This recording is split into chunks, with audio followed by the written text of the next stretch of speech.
Oi você, meu nome é Vitor e eu sou ateu. Os mais desavisados costumam acreditar que todo ateu é um cientista, ou que todo cientista é um ateu. O que é uma grande bobagem, já que eles pensam a mesma coisa a respeito dos russos, dos cubanos, dos evolucionistas e dos físicos. Às vezes até dos gays. Já os mais ignorantes, esses costumam dizer que nós, ateus, somos pessoas guiadas pelo demônio, ou compactuamos com ele. O que eu considero uma ideia extremamente desprezível e ofensiva, não pela associação forçada com uma figura mitológica, cujo poder de persuasão subjetiva deve ser menor que o de uma samambaia, mas sim pelo que essa associação significa na mente desses nossos impiedosos juízes. O ateísmo não é nada disso. O ateísmo não é fruto de um pacto maligno com uma entidade manipuladora que quer dominar o reino de Deus. E ele também não surge só do conhecimento científico de quem procura conhecer os segredos que a natureza ainda nos reserva.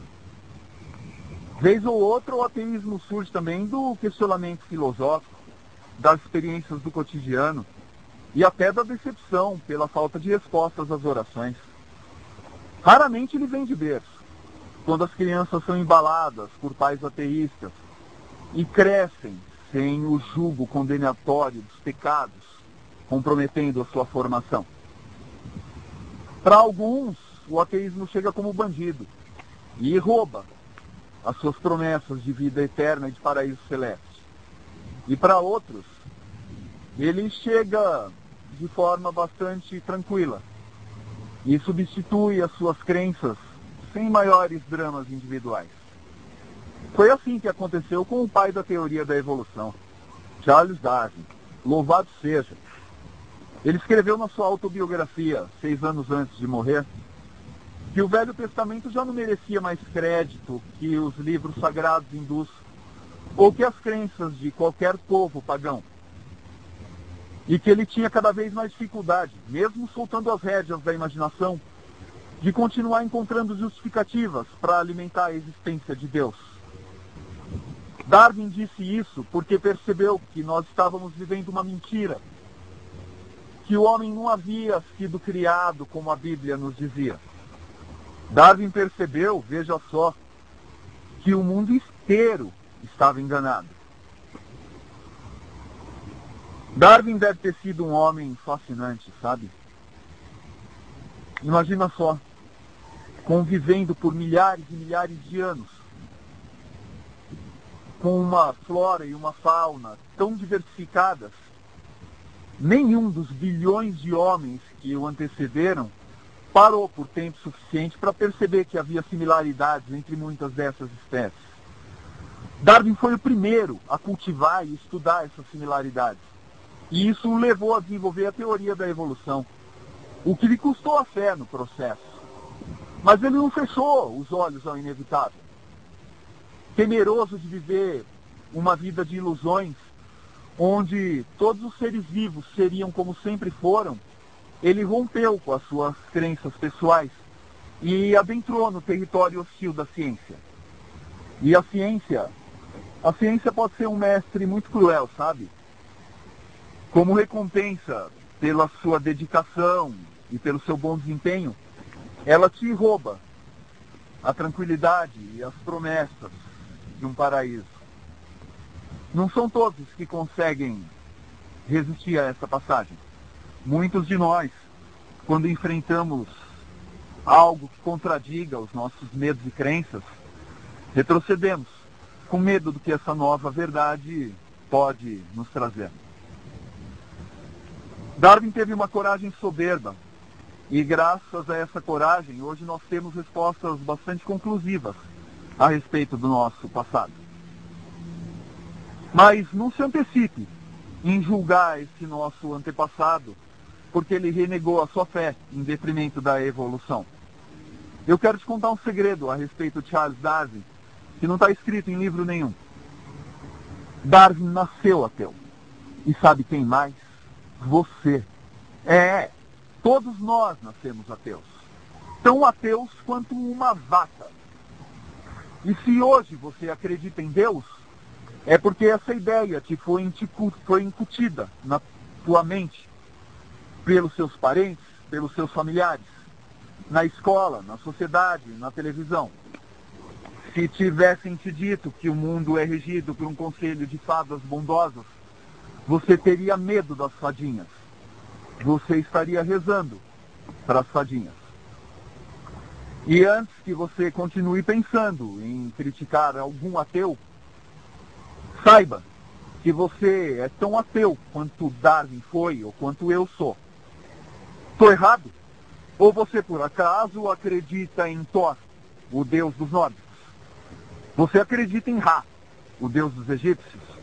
Ou em Zeus, dos gregos? Já sei. Você é seguidor do deus Bumba, da África Setentrional, que criou o mundo, o crocodilo e depois o homem. Não, você não é crente de nenhum desses deuses. Então você não tem por que me criticar.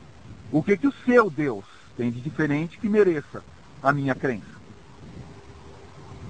Então agora que estamos todos no mesmo balaio de ilusões perdidas, eu quero convidar você, ateu cristão, e você, ateu budista, ateu hindu, ateu espírita, a pegar o seu Deus e jogar no mesmo arquivo morto onde estão todos os outros deuses da sua descrença.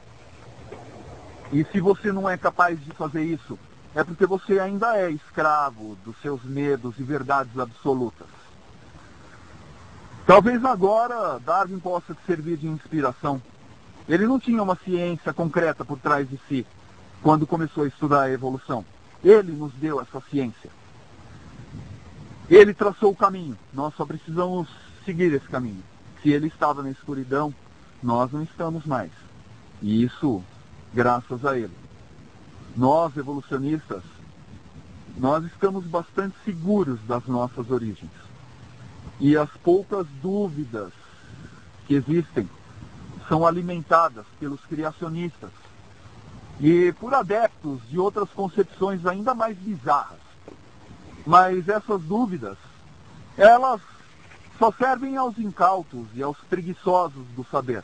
Nós estamos seguros. Você não precisa conhecer a física do universo, nem as nuances celulares que nos compõem, para aceitar a nossa evolução cósmica e biológica. Tampouco você precisa da coragem de Darwin.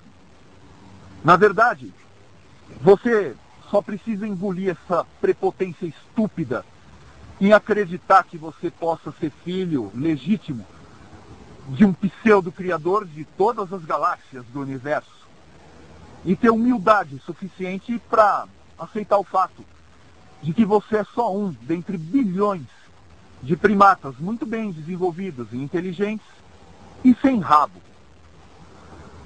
Mas se você prefere continuar acreditando que nós somos criação de um sopro divino, ao menos tenha a decência de se envergonhar, de não reconhecer o trabalho desse nosso antepassado heróico. E talvez assim, a tua honra te permita romper com o seu medo, que é o que mantém a sua fé acesa. A nossa história é bela demais para continuar sendo negada em detrimento de um mito que só nos serviu numa época de obscuridade científica e que hoje não tem qualquer propósito senão de continuar se alimentando da ignorância e da inocência de terceiros. E deixe de acreditar em tudo que te dizem a respeito de nós, ateus. Nós não somos tudo isso. Nós não acreditamos em Deus, mas também não acreditamos no diabo. E se nós temos pacto com algum demônio, é com aquele que guarda a árvore da sabedoria, do qual fruto muitos se negam a experimentar. Nós, ateus, nós comemos desse fruto todos os dias, porque não existe um Deus vingador vigiando o pomar. E nós o saboreamos, porque ele tem gosto de liberdade. Você aceita um pedaço?